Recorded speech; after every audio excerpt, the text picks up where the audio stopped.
যত আমরা আধুনিক হচ্ছি, এটা কি আধুনিক জীবনযাপনেরই রোগ? না, দেখুন, অস্টিওআর্থ্রাইটিস একটা বয়স রিলেটেড সমস্যা। আর অস্টিওআর্থ্রাইটিস বললে অনেক লোক নাও সমস্ত হয়, কিন্তু হাঁটু ব্যথা সবাই জানে। সবাই জানে।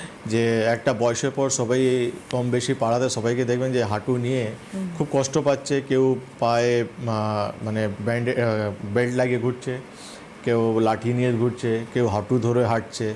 পাড়াতে কম বেশি সবাই দেখতে পারবে। তো এটা একটা বয়স রিলেটেড সমস্যা রয়েছে। কেন কি, যখন আপনি একটা জয়েন্টসকে রিপিটেডলি যখন 50-60 বছর ইউজ করে নেবেন, সেখানে একটা ডিজেনারেশন চেঞ্জেস আসবেই। সেকেন্ড হচ্ছে, আপনার শরীরে ওয়েট প্রচুর রয়েছে, ওবেসিটি রয়েছে আপনার, তখন কিন্তু আপনাকে একটা অস্টিওআর্থ্রাইটিস হওয়ার চান্সেস থাকে। যেটা আমরা দেখি, যখন আমরা বলি, যখন পেশেন্ট আমরা 40-45 ইয়ার্স আমরা যখন পেশেন্ট দেখতে পাচ্ছি, সেখানে তার একটা ওবেসিটি একটা কারণ হতে পারে। তারপর হচ্ছে ইনজুরি, কোন ধরনের ইনজুরি, মানে কোনো আঘাত লেগে গেছে, সেখান থেকে তার অস্টিওআর্থ্রাইটিস হয়ে যেতে পারে। বা আরেকটা কারণ হচ্ছে যে একটা রোগ হয়েছে, সেখান থেকে আরেকটা রোগ অস্টিওআর্থ্রাইটিস আপনার হয়ে যেতে পারে। মানে অনেকগুলো কারণ কিন্তু তার অনেক মধ্যে কিছু কারণ রয়েছে। রয়েছে।